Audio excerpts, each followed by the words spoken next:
Meus irmãos, a paz do Senhor. Nós vamos abrir a palavra de Deus na primeira carta de Pedro 2:9. E o tema desta nossa primeira palavra é o sacerdócio universal do crente. E já iremos explicar aos irmãos do que se trata. Lemos assim, 1 de Pedro 2:9. Vós, porém, sois raça eleita, sacerdócio real, nação santa, povo de propriedade exclusiva de Deus, a fim de proclamardes as virtudes daquele que vos chamou das trevas para a sua maravilhosa luz. Louvado seja o nome do Senhor. E agora, irmãos, olhem aí para a tela onde eu vou projetar 3 textos complementares que falam também do mesmo assunto. Em Apocalipse. E nos fez reis e sacerdotes para Deus e seu Pai. Então nós vamos falar sobre isto. Reis e sacerdotes. Sacerdócio real. Apocalipse 5. E para o nosso Deus nos fizeste reis e sacerdotes. E reinaremos sobre a terra. Apocalipse 26. Bem-aventurado e santo aquele que tem parte na primeira ressurreição. Sobre estes não tem poder a segunda morte, mas serão sacerdotes de Deus e de Cristo e reinarão com ele 1000 anos. Então, reis e sacerdotes, já agora, no milénio e para todo o sempre. É este o projeto que Deus tem para a sua igreja. Louvado seja o nome do Senhor. Meus irmãos, quando nós falamos do sacerdócio universal do crente, nós queríamos só referir, de uma forma muito breve, algo que todos nós aqui já ouvimos falar. Todos nós já ouvimos falar da chamada Reforma Protestante do século XVI. O ano passado celebraram-se 500 anos sobre uma data emblemática da Reforma, quando Lutero afixou, publicou as suas teses na porta do castelo de Wittenberg, e ali deu início a um movimento de grande alcance que, na altura, provavelmente nem ele tinha consciência da extensão e do alcance desse movimento, mas foi uma revolução doutrinária, um retorno às grandes doutrinas da Palavra de Deus.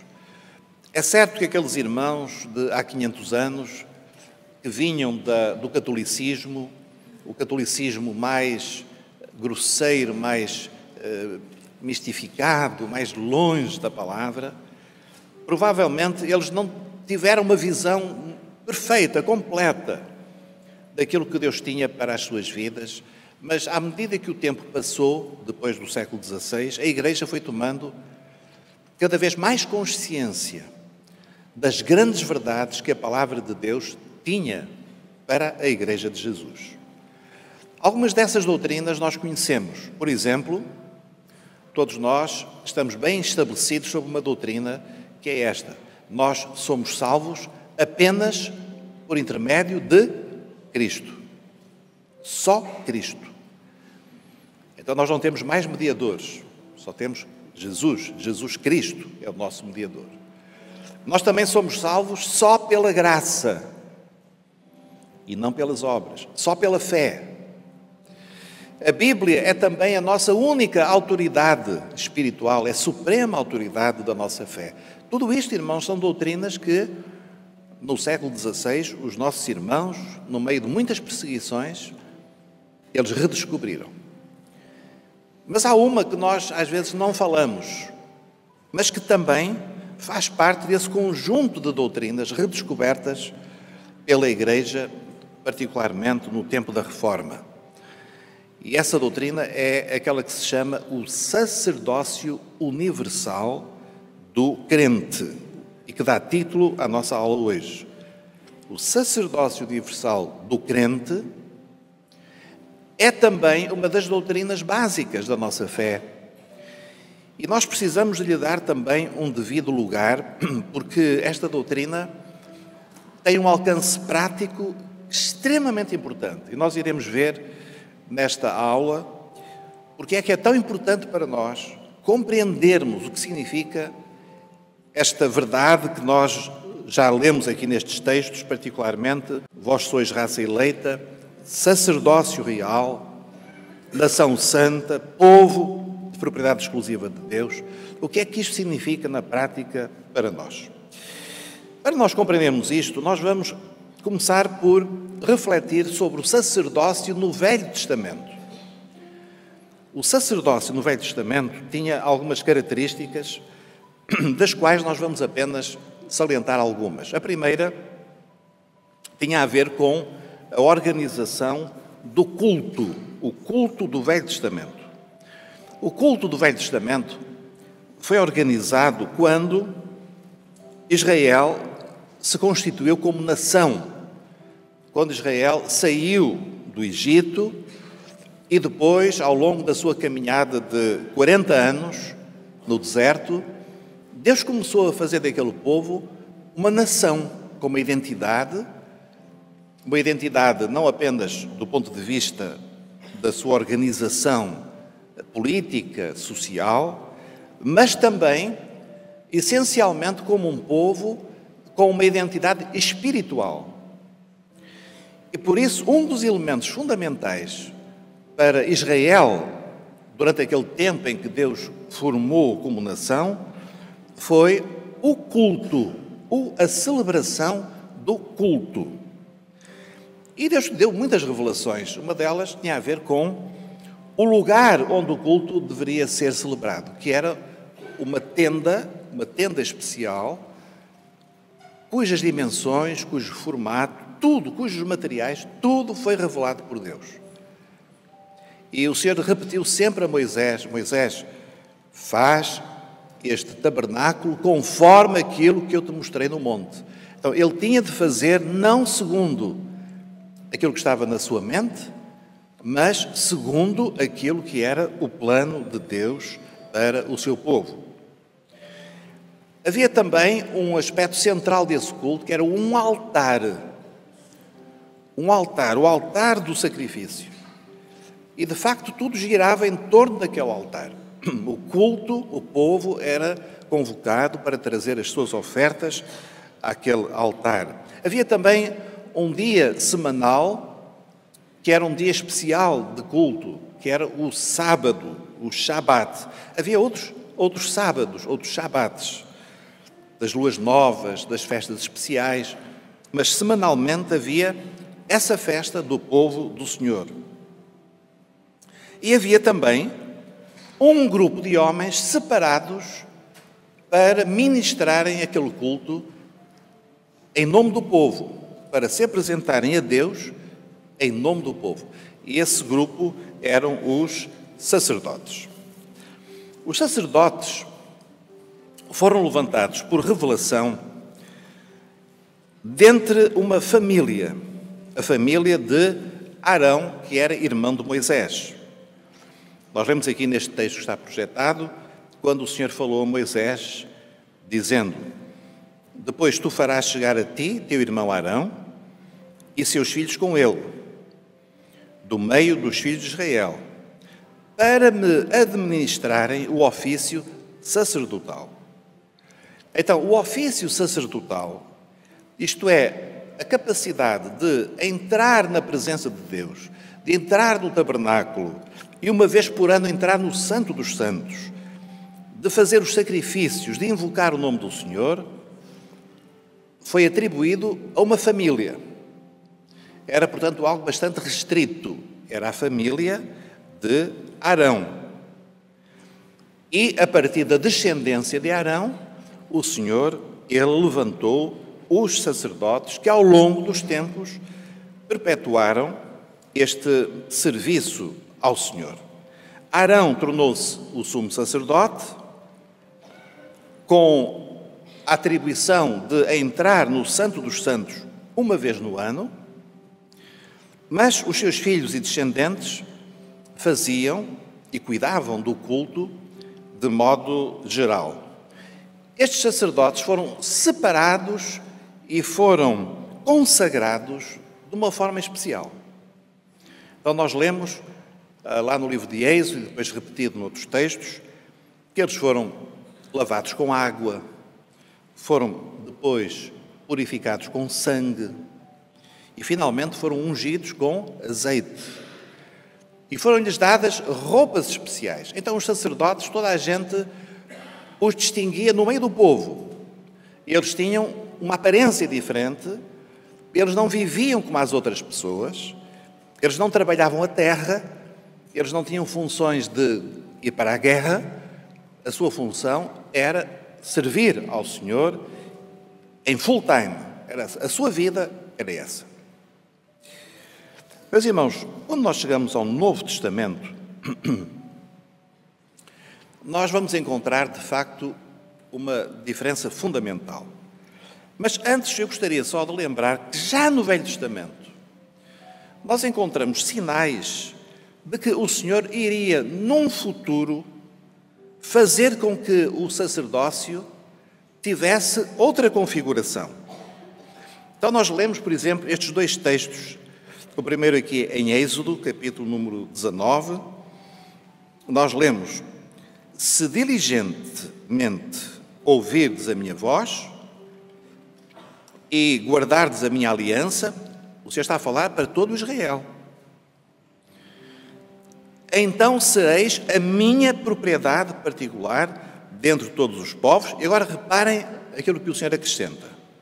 Vós, reparem, vós, o povo todo, vós me sereis reino de sacerdotes e nação santa. Então, havia já no coração do Senhor um desejo de que o sacerdócio não ficasse limitado àquela família, mas que todo o povo um dia pudesse ser um reino sacerdotal, uma nação santa. E em Isaías nós vemos repetida essa promessa: vós sereis chamados sacerdotes do Senhor e vos chamarão ministros do nosso Deus. Eu gostava que os irmãos tomassem nota destas duas palavras, são muito importantes para nós, e daqui a um pouco eu vou falar sobre isto. Sacerdotes e ministros. O Senhor queria levantar sacerdotes e ministros. O que é que significa ministro? Significa apenas isto: servo. Ministro é o que serve. Não tem mais nenhum sentido misterioso, é só isto. Então, vós sereis chamados sacerdotes e vos chamarão ministros. Muito bem, então, já no Velho Testamento havia, de facto, esta intenção que o Senhor revelou. É evidente que quando nós chegamos ao Novo Testamento, há uma mudança drástica no entendimento do sacerdócio. Arão, no livro de Hebreus nós lemos, o livro de Hebreus é um livro que nos ensina muito a interpretar o Velho Testamento, e lá nós lemos que Jesus, ele foi levantado como sumo sacerdote. Da mesma maneira que Arão tinha sido sumo sacerdote, mas com uma diferença. É que agora Jesus não era segundo a ordem de Arão, mas era segundo a ordem de um outro sacerdote anterior a Arão, sem genealogia, sem pai, sem mãe, que ninguém sabe de onde é que ele veio, também chamado rei de Salém. Qual era o nome dele? Alguém sabe? Melquisedeque. Então, Jesus é sacerdote segundo a ordem de Melquisedeque, mas é o sumo sacerdote. E os filhos de Arão, os sacerdotes, agora eles são substituídos, não por mais uma família dentro da igreja, não por um conjunto, vamos dizer, de pastores ou de irmãos especiais na igreja, mas os filhos de Arão, no seu sacerdócio, agora vão ser substituídos por todos os remidos pelo sangue de Jesus. Todos os membros do corpo de Cristo são sacerdotes do Deus Altíssimo. E esta é uma mudança absolutamente radical que nós encontramos na transição do Velho Testamento para o Novo Testamento. Quando aconteceu esta mudança? Bom, a mudança ocorreu quando o Senhor Jesus encerrou a velha aliança. A velha aliança, Jesus sempre cumpriu toda a lei. Os irmãos compreendam que Jesus nunca violou a lei. Ele nunca disse, não, a lei diz isto, mas eu vou fazer diferente. Não, ele sempre cumpriu a lei.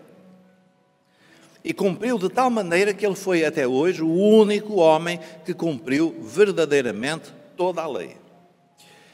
E por isso ele tinha autoridade para fazer uma coisa, para encerrar a lei. E ele fê-lo quando morreu na cruz.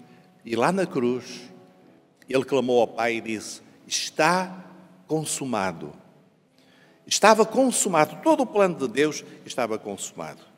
E nós lemos em Mateus que quando ele clamou com grande voz, ele rendeu o espírito e aconteceu algo extraordinário. O véu do templo se rasgou em dois, de alto a baixo. Irmãos, quando o véu do templo se rasgou, estava ali claramente explicado que para Deus alguma coisa nova agora ia acontecer, porque o véu era o que separava o acesso ao lugar santo, ao Santo dos Santos. Então agora não havia mais essa separação. Agora o homem podia ter acesso a Deus, podia ver Deus. E aquele véu mostrava que, ao ser rasgado de alto a baixo, não foi de baixo para cima, mas ao ser rasgado do céu para a terra, agora estava a ser inaugurada uma nova dispensação que Jesus chamou a nova aliança no meu sangue. Então Jesus inaugurou um novo pacto. Irmãos, e é fundamental que os irmãos compreendam isto, que a Igreja hoje vive uma nova aliança e que nós não podemos, nós que vivemos numa nova aliança, nós não podemos ir à velha aliança buscar coisinhas, porque a velha aliança já caducou e hoje nós estamos a viver um novo pacto, uma nova aliança. Há uma igreja que está cá em Portugal e que em São Paulo, no Brasil, construiu um templo. E os pastores deixaram crescer a barba e agora pregam com uma mantinha de tipo levita, sacerdote, aos ombros.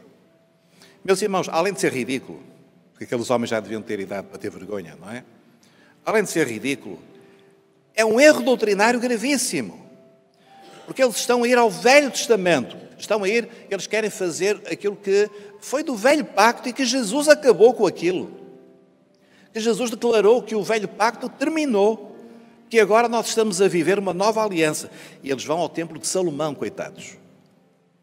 E o povo que não sabe de Bíblia, o povo que não sabe que já há 500 anos, o povo voltou a ter a Bíblia para estudar, para conhecer. Esse povo ignorante, coitado, porque nunca ninguém lhes ensinou a Bíblia. E eles veem aquele aspecto, não é? Aquela coisa que todas as pessoas gostam de religião. Não é? Religião é aparência. Então, irmãos, se eu viesse aqui hoje pregar assim, com uma mantinha às costas, talvez aqui alguém me respeitasse mais. O pastor Sérgio é uma pessoa especial, tem uma mantinha às costas. Ou então, se eu trouxesse aqui umas barbas aqui, não é, compridas, aquelas coisas que este é um homem santo de Deus. Ou se trouxesse aqueles colarinhos de pinguim, não é? Mas as pessoas gostam disso, meus irmãos. Porque as pessoas gostam da religião. O povo não consegue desprender-se da religião. Gosta da aparência, gosta de ver. Mas, meus irmãos, nós temos de entender o seguinte: Jesus inaugurou no seu sangue uma nova aliança. E nós não vamos desonrar o nosso Salvador indo à velha aliança. É como se nós disséssemos, o sacrifício de Jesus não foi suficiente. O novo pacto não basta. Temos de ir à velha aliança. Não temos, não. Jesus é tudo para nós. Ele é tudo para nós. Ele é o tabernáculo, Ele é o templo, Ele é o altar, Ele é o sábado, Ele é tudo para nós. E Ele é também o nosso sumo sacerdote e é aquele que nos leva à presença do nosso Deus. Então, meus irmãos, muito cuidado, não vamos voltar à velha aliança. Não podemos fazer isso. O apóstolo Paulo escreveu uma carta só sobre isso, carta aos Gálatas. E é a carta em que nós vemos Paulo mais zangado. Ele diz, insensatos Gálatas. É como se ele dissesse, patetas, palermas dos Gálatas? Como é que vocês começaram pelo Espírito e agora vão acabar na carne? Como é que vocês conheceram o Evangelho e vão voltar para as obras da lei?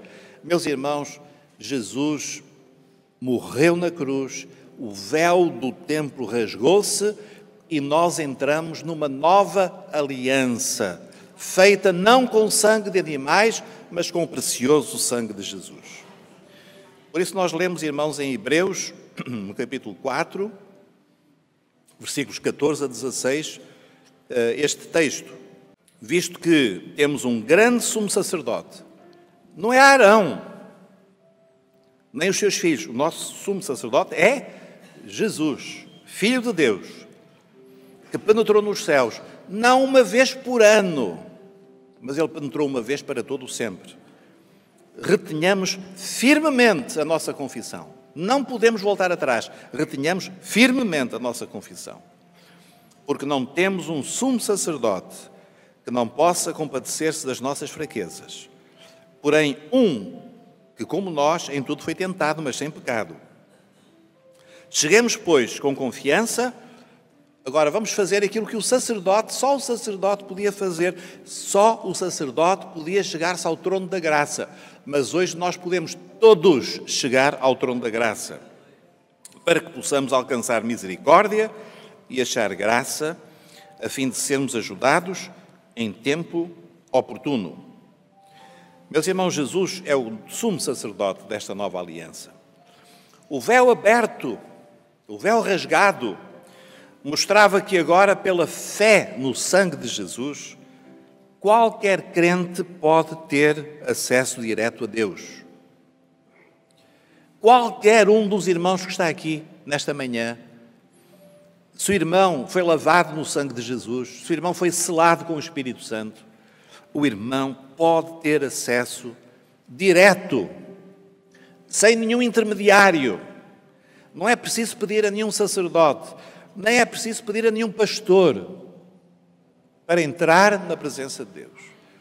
Eu estou a dizer isto, irmãos, porque às vezes eu receio que alguns irmãos, quando pedem oração aos pastores, comecem a colocar a sua fé no pastor. Pastor, ore por mim, porque eu tenho... Eu oro, irmãos, eu nunca recusei a oração a ninguém. Mas eu pergunto o seguinte, será que este irmão tem consciência de que se ele orar, Deus vai ouvir? Será que cada irmão compreende que se nós clamarmos a Deus, Deus vai ouvir tanto o irmão como vai ouvir a mim? Porque nós somos sacerdotes. Nós somos agora os sacerdotes que podem entrar na presença de Deus. Por isso, em Hebreus, nós lemos capítulo 10, 19, 20. Tendo, pois, irmãos, ousadia para entrar no santuário, pelo sangue de Jesus, pelo novo e vivo caminho que Ele nos consagrou, pelo véu, isto é, pela sua carne. Agora o caminho está aberto e há um só Deus e um só mediador entre Deus e os homens, Jesus Cristo, o homem. Os irmãos estão a ver a revolução que isto significa? No Velho Testamento, se alguém queria chegar a Deus, tinha que ir ao sacerdote. Nós lembramos-nos, a mãe de Samuel, ela queria ter um filho e ela foi ao tabernáculo e ela colocou o seu coração diante de Deus, mas foi ali que orou por ela, porque ali era o intermediário. Mas hoje nós não temos intermediários, nós temos acesso direto ao nosso Deus. Ó irmãos, quando nós entendemos isto tem que ser algo que o Espírito Santo abra a nossa mente. Nós começamos a entender o valor que tem a nossa oração, o valor que tem o clamor, o valor que tem nós buscarmos ao nosso Deus, porque o caminho está aberto. E nós clamamos a Ele, se clamamos com fé, nós temos acesso direto a Ele. Não é preciso ter nem pastor, nem irmão abençoado, muito menos santos e santinhos. Nós temos o caminho aberto pelo sangue de Jesus. O véu já está rasgado. Louvado, glorificado seja o nome do nosso Deus. Meus irmãos, então nós podemos dizer o seguinte, que o sacerdócio do Velho Testamento caducou. Deus não opera mais em função do sacerdócio do Velho Testamento. Deus não reconhece nenhum elemento do Velho Testamento. Não há nada do Velho Testamento que Deus reconheça, porque tudo foi substituído pelo novo pacto, que é o pacto no sangue de Jesus, o pacto da graça, o pacto que Jesus inaugurou. Deixou de ter valor porque agora não é preciso fazer mais sacrifícios pelo pecado. Vamos ler, irmãos, é um texto longo, mas vamos ler em Hebreus 10, o versículo 10 a 14. Vai ser projetado, mas se os irmãos quiserem abrir, poderão fazê-lo. E nós temos de entender bem, interiorizar bem estas revelações da palavra de Deus. Lemos assim: na qual vontade temos sido santificados pela oblação. Oblação é uma oferta. É a oferta, o sacrifício do corpo de Jesus Cristo, feita uma vez. E assim, todo o sacerdote parece cada dia, ministrando e oferecendo, está a falar do sacerdote do Velho Testamento, ministrando e oferecendo muitas vezes os mesmos sacrifícios, que nunca podem tirar o pecado. O sacerdote do Velho Testamento, ele ia de manhã, matava o cordeiro. Durante o dia, inúmeros sacrifícios de animais. Ao fim do dia, matava outro cordeiro. Meus irmãos, e nenhum daqueles animais tinha poder para purificar os pecados. O sangue dos animais apenas cobria os pecados dos olhos de Deus. Mas remover o pecado, só o sangue de Jesus. Os irmãos estão a entender? Eu vou repetir, que isto é muito importante. Os irmãos sabem que eu, quando era miúdo, às vezes a minha mãe, para me ensinar a ser, no futuro, um bom chefe de família, ela ensinava-me também a aspirar a casa. Eu detestava aspirar a casa. E então o que é que eu fazia? Chegava a certos lugares, levantava o tapete e empurrava para lá o lixo. Quem olhava, estava tudo limpinho. Só eu é que sabia. E quando a minha mãe me chamava e me chegava a roupa ao pelo, eu também sabia que mais alguém tinha visto. Irmãos, o sangue dos animais nunca purificou pecados de ninguém. Apenas ele tapava, ele cobria provisoriamente. Até que viesse o cordeiro. Esse sim, o sangue dele sim. O sangue dele não tapa, o sangue dele tira todo o pecado, remove todo o pecado e purifica de todo o pecado. Então, é um sangue poderoso, o sangue de Jesus. Mas este, havendo oferecido para sempre um único sacrifício, não era preciso um sacrifício de manhã, outra à tarde, outra à noite. Não. Jesus fez um único sacrifício, uma só vez, um único sacrifício pelos pecados. Ele está assentado à destra de Deus, daqui em diante, esperando até que os seus inimigos sejam postos por escabelo dos seus pés. Porque, com uma só oferta, com um só sacrifício, ele aperfeiçoou para sempre os que são santificados. Amém, meus irmãos? Este é o nosso sumo sacerdote. Este é Jesus, o nosso sumo sacerdote. Além dos sacrifícios de sangue, havia outros sacrifícios. Eram sacrifícios chamados pacíficos, que nós lemos em Levítico, etc. Esses sacrifícios, hoje nós também os temos, além do sacrifício do sangue de Jesus. E quando nós clamamos pelo sangue, nós estamos a tomar posse pela fé dos benefícios do sangue. É por isso que nós clamamos. O clamor, o que é? O clamor é como antigamente havia o hisopo que salpicava com o sangue, é a expressão. Então o clamor é a expressão do sangue sobre a minha vida. Eu clamo, ainda há pouco nós demos início a este culto, nós clamamos pelo sangue de Jesus. O que é que nós fizemos? Nós fomos, vamos dizer assim, à bacia onde está o sangue do cordeiro e nós mergulhamos o hisopo e salpicamos sobre nós. E nós já estamos, irmãos, com o sangue sobre nós. Os irmãos não veem, porque é algo espiritual, mas o sangue de Jesus já está sobre nós. Já nos lavou, já nos purificou e está a operar nas nossas vidas. Mas havia sacrifícios que não eram de sangue. E nós lemos que esses sacrifícios devem ser feitos por nós. Nós somos sacerdotes para oferecer estes sacrifícios pacíficos. Reparem aqui em Hebreus capítulo 13, diz assim: portanto, ofereçamos sempre por ele a Deus sacrifício de louvor. Os irmãos sabiam que o louvor é um sacrifício? É uma oferta. Quando nós, como igreja, nos reunimos para louvar, nós estamos a trabalhar como sacerdotes. Nós juntamos como igreja O irmão diz, vamos cantar o número tal. E nós olhamos para aquela letra, bendito seja o Cordeiro. E nós começamos a adorar o Senhor e o incenso sobe à presença de Deus. É o serviço do sacerdote, nós estamos a servir ao Senhor. É o nosso louvor, é a nossa adoração. E nós temos de entender que isso, o Senhor olha para nós e Ele espera que nós, como sacerdotes, o adoremos, o louvemos. E por isso o louvor é tão importante, não é? Tão importante. Cada irmão a entender a sua função sacerdotal quando nós estamos a louvar o Senhor. Isto é, o fruto dos lábios que confessam o seu nome. E outros, não vos esqueçais da beneficência e comunicação. Ou, noutra tradução, não se esqueçam de fazer o bem e de repartir com os outros o que vocês têm. Porque com tais sacrifícios Deus se agrada. Estão a ver o que é ser sacerdote, irmãos?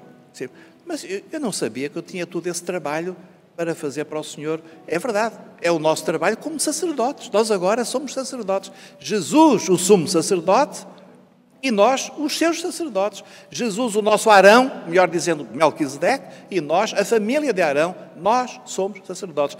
Homens, mulheres, velhos, novos, cultos, incultos, não interessa. Todos nós somos sacerdotes do Deus Altíssimo.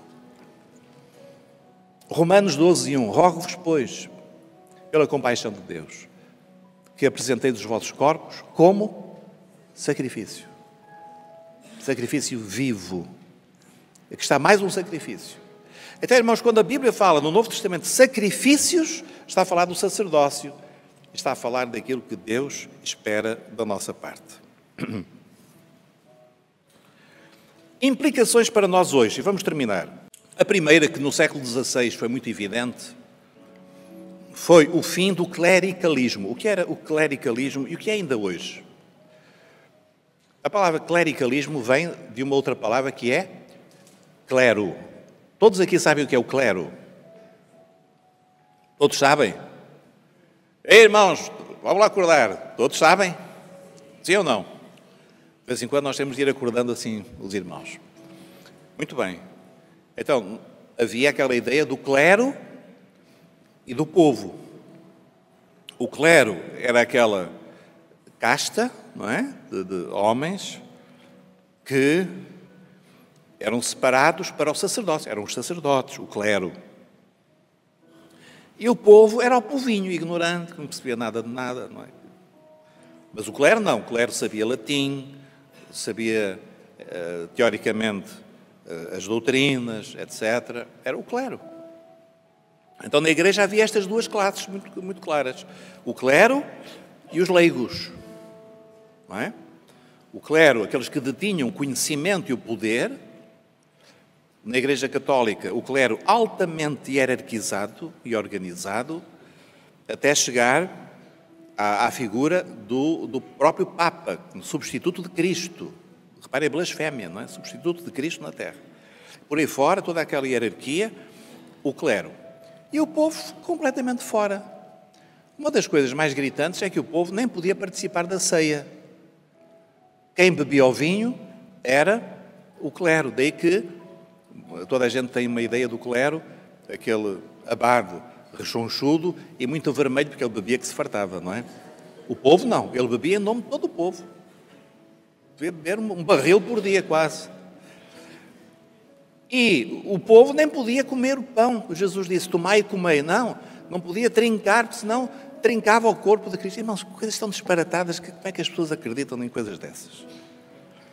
Mas agora, quando a Bíblia volta à mão do povo, aí nós entendemos o seguinte, na igreja não há duas classes. Na igreja não existe clero e povo, isso não existe. Na igreja todos nós somos uma só classe. E a nossa classe é esta, somos sacerdotes do Deus Altíssimo. Todos nós, sacerdócio universal do crente, nós somos sacerdotes. Eu sei que às vezes para o irmão é difícil até acreditar nisto, mas a Bíblia declara isto. O irmão pode dizer assim, eu, José da Silva, não é? sou mecânico de automóveis e sacerdote do Deus Altíssimo. Pronto. Ou pode pôr primeiro sacerdote e depois mecânico, como quiser. O irmão é um sacerdote de Deus. É assim que Deus o vê. Deus olha para si. Mas eu não me julgo digno. O irmão não é digno de nada. De nada, nem de estar aqui, nem de existir. Mas é pela graça de Deus. Nós não somos dignos, mas Ele fez de nós sacerdócio real. Ele chamou-nos para sacerdotes. E agora uma coisa mais interessante ainda. E as irmãs também são sacerdotisas neste sentido. Agora não há distinção entre homem e mulher. Acabou. Isso no Velho Testamento, mulher não tinha direito a nada. Agora acabou. Todos nós, em Cristo, não há homem nem mulher, escreve o apóstolo Paulo. Nós somos todos sacerdotes do Deus Altíssimo.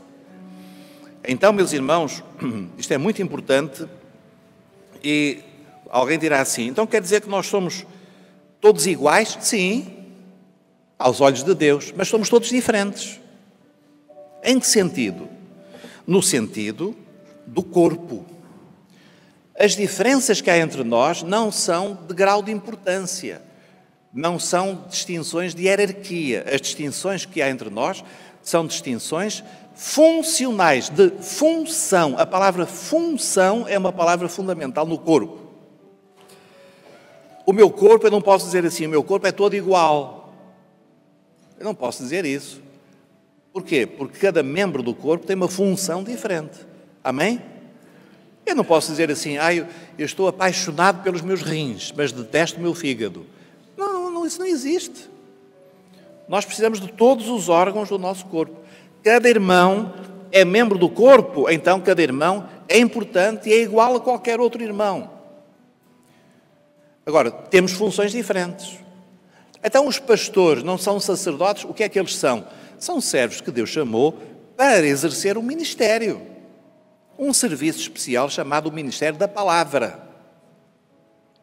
Mas não são clero. Irmãos, não me ponham, por favor, não me chamem sacerdote ou senhor reverendo, não me chamem isso. Eu até preferia que nem me chamassem pastor. Se quem me chamasse irmão, até me fazia um favor. Porque eu não gosto nada disso, de andar a me chamar na rua, pastor! Até parece mal. Eu sou irmão, não é? Nós somos irmãos, agora somos diferentes. Então, Deus colocou lá na Maia um pastor, então os irmãos, a Bíblia diz, em Hebreus, diz assim, obedecei aos vossos pastores.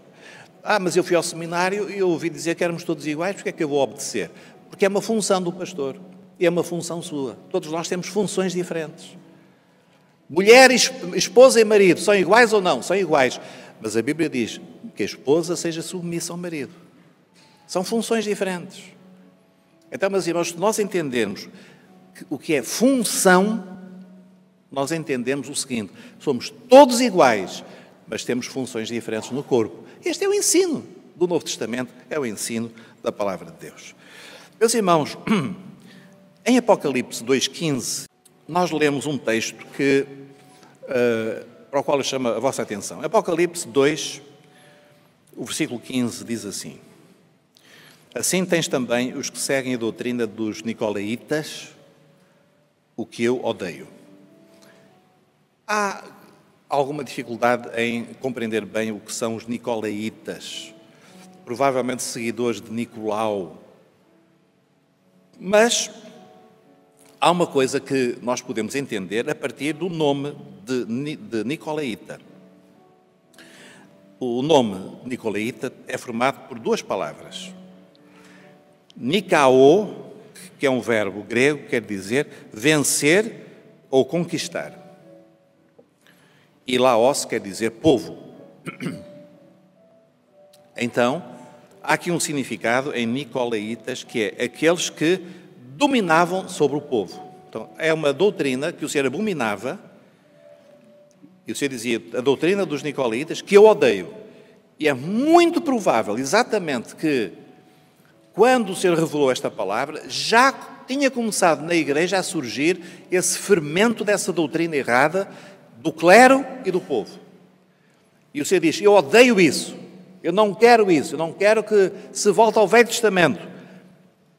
E era um ponto positivo que a Igreja também não tolerasse a doutrina dos nicolaítas. Irmãos, hoje no meio das igrejas evangélicas, nós encontramos toda a espécie de heresias, toda a espécie de falsos ensinamentos. E é por isso que nós temos chamado a atenção do seguinte: hoje nós temos um canal aberto na internet para assistir a tudo, o que não é mau. Porque também nós temos livros, se forem a uma livraria, uma biblioteca, tem lá livros sobre tudo, não há problema nenhum. O que é necessário é ter discernimento. Então, se alguém ouve igrejas evangélicas que têm hoje doutrinas, por exemplo, a doutrina de que na igreja há os pastores que dominam sobre o povo. Então, o pastor já começou a ser elevado acima, mas depois já não é pastor, já é bispo. E depois a mulher do pastor já é bispa. Mas agora já é acima já é o apóstolo. Então agora há os apóstolos. Irmãos, quando os irmãos começarem a ver essa hierarquia, olha, os irmãos fujam, porque Deus abomina essa doutrina dos nicolaítas. Os irmãos fujam disso e de outras coisas. Quando vem o Velho Testamento a voltar, vamos guardar o sábado. Sim. O sábado? Mas o sábado não era no Velho Testamento. Então, é algo do passado, voltar atrás. Quando os irmãos veem ensinamentos de agora a igreja evangélica tem de guardar as festas, então vamos celebrar a festa de Pentecostes, vamos celebrar a festa dos tabernáculos, e aparece aquela gente toda com bandeirinhas de Israel e não sei o quê. Irmãos, isso não é para nós. Nós estamos numa nova aliança e nós não vamos voltar para trás. Nós estamos livres de tudo isso. O Senhor Jesus já morreu por tudo isso. A nossa festa hoje é Cristo todos os dias. Todos os dias nós temos uma festa a celebrar com Ele. Louvado seja o nome do Senhor. Então nós não vamos cair nisso. Segunda coisa, nós somos sacerdotes e somos também ministros. Então, os irmãos já estão aqui sob o impacto de que eu disse que todos são sacerdotes. E agora ouçam mais esta. E todos os irmãos têm ministério. Pastor, mas espera aí, ministério é para os pastores. Há dois sentidos de ministério, não é? Há o ministério da palavra são os pastores, aqueles que foram chamados, como o Senhor fala a Timóteo, por profecia, com imposição de mãos. São os anciãos, os líderes da igreja, são os pastores. Não são clero, mas são pastores a quem o Senhor atribuiu uma função na sua igreja. Mas todos os irmãos têm um serviço a desempenhar. Todos os irmãos são ministros de Deus. E isto, meus irmãos, eu agora que estou a chegar ao fim, é que cheguei ao ponto mais importante. Cada irmão tem de compreender isto. O irmão tem tanta responsabilidade na igreja de servir ao Senhor como eu tenho. É a mesma coisa, o irmão é um servo de Deus. Ou não é? O irmão foi chamado para ser um servo. Reparem o que diz aqui em Efésios. Ele mesmo deu uns para apóstolos, e outros para profetas, e outros para evangelistas, e outros para pastores e doutores. Estes 5 ministérios são ministérios de quê? Daquilo que nós chamamos dos pastores. Então, os pastores, eles estão repartidos por estes 5 ministérios. Há pastores que são evangelistas. Nós chamamos pastores, mas de facto o seu ministério são evangelistas. Há pastores que são mais ensinadores. Outros são profetas. Agora o que é que diz a seguir esta parte sublinhada? Querendo o aperfeiçoamento de quem? Dos santos. Quem são os santos? Quem são? A igreja. Para quê? Porque é que a igreja precisa ser aperfeiçoada? Para ir a cada culto receber uma bênção. Eu hoje já fui receber a minha bênção. É isso? Graças a Deus que a gente recebe uma bênção, não é? Mas qual é o objetivo? Para a obra do ministério. Então, os pastores existem na igreja para várias coisas. Uma delas é para treinar a igreja, o que nós estamos aqui a fazer hoje. Estamos a ensinar a igreja para quê? Para que cada irmão cumpra a obra do ministério. Cada irmão é um servo. Cada irmão tem um serviço que Deus lhe chamou para realizar. E se nós não entendermos isto, a nossa igreja vai ser uma igreja deficiente, como aqueles corpos que a pessoa fala, entende, mas não mexe os braços, não consegue andar, não tem força nas pernas. Há igrejas que são assim, são corpos deficientes, que não se mexem. Então, nós não queremos, irmãos, que as nossas igrejas sejam assim. As nossas igrejas têm de ser igrejas de sacerdotes que sabem chegar à presença de Deus e de ministros, servos que trabalham, servos que têm uma função, servos a quem o Senhor revela: eu tenho-te chamado para isto, e para isto, e para isto, e que na igreja são uma bênção. E o pastor não é o que faz aquilo que é da igreja. O pastor apenas, ele vai gerir, vai ensinar, vai ser uma espécie de um treinador da equipa de futebol, ou do maestro de uma orquestra. Não é o maestro que vai tocar, toca um bocadinho de violino, toca um bocadinho de violoncelo, depois dá uma cornetada. Irmãos, isso não é, isso é na tradição. Na igreja todos nós somos ministros. Até eu posso perguntar ao irmão: o irmão está a cumprir o seu ministério com letra pequena, não é? Ministério, neste sentido. Em que é que o irmão está a servir a Deus? É este o aspecto prático da doutrina do sacerdócio universal do crente. Terminando, há uma parábola chamada a parábola da vinha, em que o dono da vinha, ele sai a assalariar os servos para a vinha. Ele sai de madrugada e diz assim: olha, queres trabalhar na minha vinha? E eles dizem: queremos, senhor. Então eu vou ajustar contigo o teu salário. Vou-te pagar um denário. Um denário, um dinheiro, era a paga por um dia de trabalho. Mas depois passou, já perto das 9 horas, passou e viu outros. E chegou junto deles e perguntou-lhes: queres ir trabalhar na minha vinha? Sim, senhor. Então, olha, vai que eu vou-te pagar um denário. Foi ao meio-dia, foi às 3 da tarde, e encontrou ainda gente na rua. Eu não estava a fazer nada. E o Senhor perguntou-lhes: por que estáis ociosos? Quereis trabalhar na minha vinha? E eles disseram: queremos, Senhor. Então vão, eu vou-vos pagar um denário. Chegou a hora 1/10. A hora 1/10 já estava a ficar escuro. E ainda assim, o Senhor viu alguns que estavam ociosos. Ele chegou junto deles e perguntou-lhes: quereis trabalhar na minha vinha?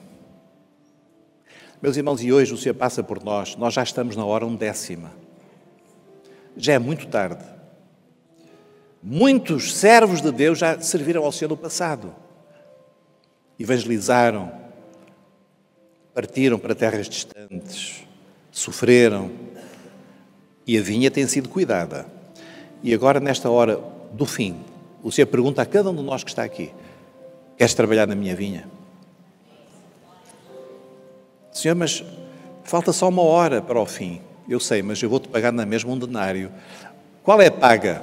Se nós servirmos ao Senhor, se nós formos sacerdotes dele, se nós assumirmos a nossa posição e não descansarmos naquela preguiça de um pastor que vai trabalhar por mim, ou um grupo de intercessão, aquela maneira assim religiosa de dizer: ó Deus, tu sabes todas as coisas, mas eu não tenho tempo a te servir.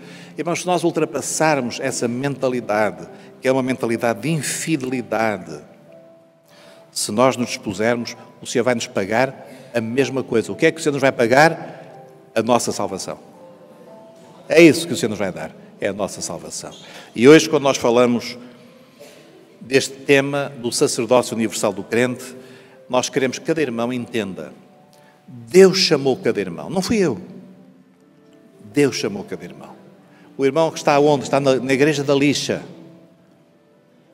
Deus chamou o irmão lá na Lixa. Deus tem uma grande obra para fazer lá, através do irmão. Não, eu venho de Viana. Em Viana, Deus tem uma grande obra.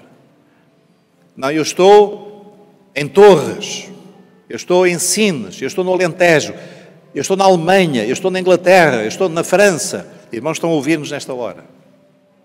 E nós queremos declarar aqui: Deus quer usar os irmãos.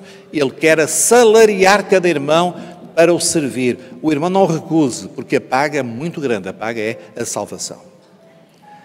E nós, com aquilo que nós temos e que o Senhor nos tem dado, nós podemos servir ao Senhor de muitas maneiras das nossas igrejas e que hoje o Espírito Santo nos revele, nos capacite a entender isto e a dar a nossa vida para que o Senhor nos use onde nós estivermos, para que a sua obra seja realizada na nossa geração. Que o Senhor nos abençoe. Amém.